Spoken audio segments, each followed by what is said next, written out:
Hello मेरे प्यारे बच्चों, आप लोग कैसे हैं? आप लोग अच्छे होंगे। और आप लोगों के लिए जो आज है वो 12th हिंदी का चैप्टर नंबर 5 है। उसका हम जो सारांश होगा उसको क्लियर करेंगे और उसके माध्यम से आप जो भी ऑब्जेक्टिव सब्जेक्टिव क्वेश्चन बनेगा उसको आप क्लियर कर लीजिएगा। सबसे पहले रोज़ कहानी पढ़ने से पहले हमें इसके लेखक के बारे में समझना होगा, क्योंकि लेखक से बहुत सारा क्वेश्चन आता रहता है एग्ज़ाम में। चलिए, क्या है रोज कहानी जो है उसके लेखक है सच्चिदानंद हीरानंद वत्सयन अज्ञेय। ये एक ही नाम व्यक्ति का नाम है। ये इतना बड़ा नाम देख के आप लोग नहीं घबरा जाइएगा। इसका शॉर्टकट में याद रखना है आपको, अज्ञेय जी। क्या? अज्ञेय जी इसके लेखक है रोज कहानी के। इतना बड़ा नाम याद करने की ज़रूरत नहीं है। अज्ञेय देगा, अज्ञेय से पकड़ लीजिएगा एग्जाम में। ठीक है, आगे देखिए। अज्ञेय जी के जो जन्म है वो 7 मार्च 1911 ईस्वी को हुआ है। कब हुआ है? 7 मार्च 1911। और इनके निधन जो हुए हैं वो 4 अप्रैल 1987। याद रहेगा ना। अज्ञेय जी के जन्म कब है? 7 मार्च 1911। और निधन कब है? 4 अप्रैल 1987। आगे देखिए। अज्ञेय जी के जन्म जो है उसके बारे में समझ लिए। अब अज्ञेय जी के जन्म स्थान कहाँ हुए हैं? तो कसैया, कुशीनगर, उत्तर प्रदेश। कहाँ हुए? कसैया, कुशीनगर, उत्तर प्रदेश। लेकिन ये मूल निवासी जो थे वो रहने वाले कहाँ तक के थे? करतारपुर, पंजाब। कहाँ? करतारपुर, पंजाब। और अज्ञेय जी के माता के नाम क्या है? वयंती देवी। और पिता के नाम क्या है? हीरानंद शास्त्री। याद रहेगा ना। माता के नाम वयंती देवी और पिता के नाम हीरानंद शास्त्री। अब चलिए हम इसका अब सारांश पढ़ते हैं। किसके बारे में? जीवन के बारे में है। चलिए देखते हैं। बहुत अच्छा से आपको समझ में आएगा। और आप लोग वीडियो में शुरू से अंत तक बने रहिए, जिससे कि आपको पूरी बात कहानी के समझ में आए। जब आप थोड़ा सा भी छोड़ के जाते हैं तो आपका क्वेश्चन छूट सकता है, इसलिए आप लोग शुरू से अंत तक वीडियो में बने रहिए। चलिए, क्या है लिखा है? रोज अज्ञेय जी की बहुत चर्चित कहानी है। यानी रोज कहानी जो है ये अज्ञेय जी की बहुत ही चर्चित, ये फेमस कहानी है। आगे है, दोपहर को उस आंगन में पैर रखते ही मुझे ऐसा जान पड़ता है मानो उस पर किसी सांप की छाया मंडरा रही हो। क्या है? जब अज्ञेय जी, एक लड़की होती है उसके घर जाती है शादी के बाद, उसके साथ जिसके साथ वो बचपन में खेलती थी, जब जाती है उसके घर तक क्या देखता है? जब उसके आंगन में पैर रखते ही लगता है जैसे कि उसके घर पर कोई सांप का छाया मंडरा है, कोई नज़र सा लग गया है, कोई ऐसा नज़र लगा दिया है जैसे उसके घर में कलह है। और आगे देखिए क्या है, और पूछेगा कि लेखक कब उसके आंगन में पैर रखते हैं? तो दोपहर में। ऑब्जेक्टिव भी आपको क्लियर करना है। आगे देखिए क्या है, उनकी आहट सुनकर मालती बाहर आई। यानी जब लेखक उसके यहाँ पहुँचते हैं शादी के बाद, तो उसके आहट ही आवाज़ सुनकर क्या होते हैं कि मालती जो है वो बाहर आती है। मालती लेखक के रिश्ते में बहन लगती है। यहाँ से भी ऑब्जेक्टिव पर पूछेगा कि मालती लेखक के रिश्ते में क्या लगती है? तो बहन लगती है। दोनों बचपन में साथ साथ पढ़ते, लिखते और खेलते थे। दोनों मतलब बचपन यानी बच्चे में साथ साथ पढ़ते भी थे, लिखते भी थे और खेलते भी थे। एक तरह से बुझिए कि मित्र जैसा, दोस्ती जैसा संबंध रहा है दोनों का।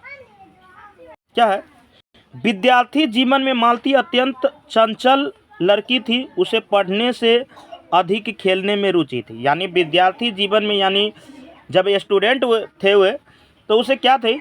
विद्यार्थी जीवन में अत्यंत चंचल थी, एकदम चहल पहल करती थी, इधर उधर उधर उधर करती थी।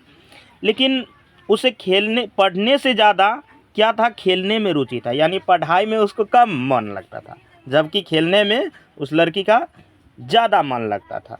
आगे देखिए क्या है। आगे उसका शादी, यानी मालती का शादी जो है डॉक्टर से होता है। एक डॉक्टर लड़का से उसका शादी होता है मालती का। डॉक्टर साहब, डबल लिखा गया है, यहाँ नहीं होगा। डॉक्टर साहब अच्छे स्वभाव के व्यक्ति है। यानी डॉक्टर साहब जो है वो अच्छे स्वभाव के व्यक्ति है और उसका नाम महेश्वर है। आपको एग्जाम में रहेगा कि मालती का विवाह किससे हुआ है? जो डॉक्टर से। उसके पति का नाम पूछे महेश्वर, और पूछता ही है।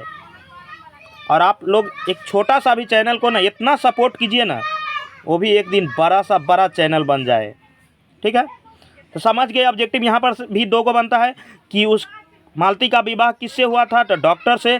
उसके पति का नाम क्या है, तो महेश्वर।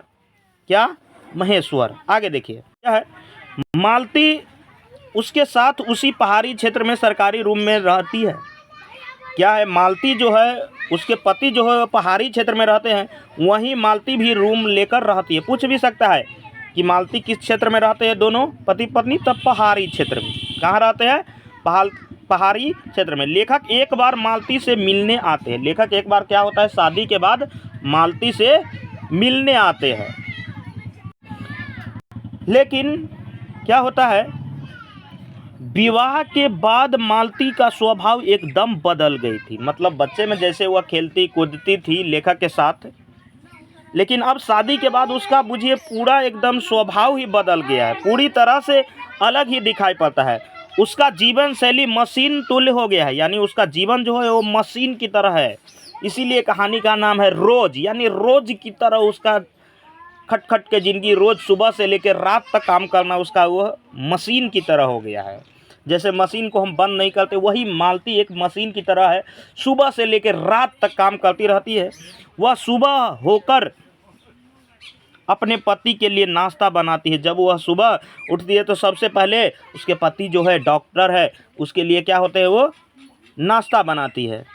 फिर आगे क्या है, फिर दोपहर के लिए खाना बनाती है, यानी सुबह नाश्ता, फिर दोपहर के लिए खाना बनाना, फिर शाम को खाना बनाती है। वह गृह का कार्य में इस प्रकार लगी रहती है मानो कोई यंत्र हो गया हो, यानी वह गृह काम में इस तरह लगा रहता है मानो कोई यंत्र मतलब क्या होता है, मशीन की तरह हो गया हो। उसका जीवन यंत्रवत हो गया है, उसका जीवन एक तरह से यंत्र की तरह हो गया है। आगे देखिए क्या है लिखा हुआ है, लेखक के आने पर उसका स्वाभाविक स्वागत अपेक्षित खुशी के साथ नहीं करती है। यानी जब लेखक उसके साथ जो बचपन में खेलते थे कूदते थे, वो जब उसके शादी के बाद उसके बाद वहाँ आती है तो उसके मात्र औपचारिक बस में बातें करती है, मतलब अच्छी तरह से उसके साथ व्यवहार नहीं करती है जैसे वह बचपन में किया करती थी। तो उसे लगता है लेखक कि कैसा बदल गया है। आगे देखिए क्या है, आगे क्या है लिखा हुआ है, डॉक्टर साहब दोपहर के डिस्पेंसरी में घर आते हैं। यानी डॉक्टर साहब हो गए हैं, दोपहर में डिस्पेंसरी से घर आते हैं। लेखक का परिचय उनके साथ होता है। जब वे दोपहर में आते हैं तो लेखक का परिचय जो अज्ञेय जी है उसका परिचय होता है। आगे देखिए क्या है, वे अपने मरीजों के बारे में बताते हैं कि वे अक्सर मरीजों को हाथ पैर काटा करते हैं। यानी डॉक्टर साहब जी जो है वो लेखक को बताते हैं कि अक्सर वो अपने मरीज को पैर तो कभी हाथ काटा करते हैं।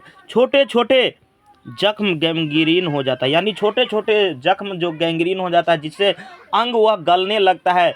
तो जब अंग गलने लगता है तो मात्र उसका एक ही उपाय रहता है, काट के हटाना, वही गैंग्रीन होता है। जब सड़ने गलने लगता है उस अंग को काट कर हटा दिया जाता है।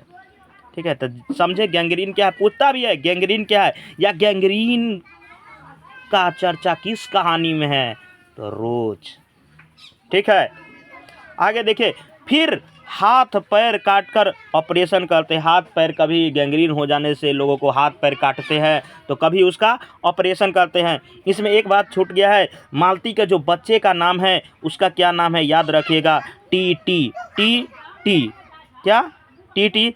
और हमारे चैनल में आप लोग ज़्यादा से ज़्यादा जुड़िए और ज़्यादा से ज़्यादा इसका शेयर कीजिए। चलिए, जय हिंद, जय भारत। फिर मिलते हैं अगले वीडियो में।